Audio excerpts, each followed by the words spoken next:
Le Togo a observé une progression de 6% en 2021 en matière de recettes liées aux exportations des services de transport terrestre, maritime et aérien par rapport à 2020, passant de 104 milliards de francs CFA à 111,1 milliards de francs CFA. Avec la Côte d'Ivoire, le pays constitue au sein de l'UEMOA les principaux pourvoyeurs de recettes sur ce segment, selon la Banque centrale des États de l'Afrique de l'Ouest, BCEAO. Je pense que cela est dû non seulement à la compétitivité du commerce et aussi à l'ouverture des frontières qui fait que sans doute que le Togo a pas mal mis en matière d'investissement, notamment au niveau du fret maritime, mais aussi au niveau aérien et au niveau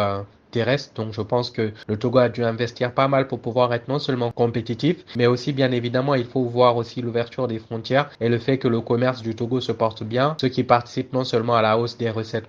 Selon le rapport sur le commerce extérieur de l'UEMOA en 2021, les services fournis aux armateurs étrangers et le transport terrestre constituent la principale source de recettes de services de transport des pays membres de l'Union. Les deux pays ont en effet profité de la réouverture des frontières qui a favorisé les échanges, entraînant une hausse de 3,6% des recettes de transport. Bien évidemment, il faut aussi être optimiste et voir aussi peut-être les investissements futurs, non seulement l'ouverture des frontières, mais aussi le fait que l'UEMOA se porte bien, la zone économique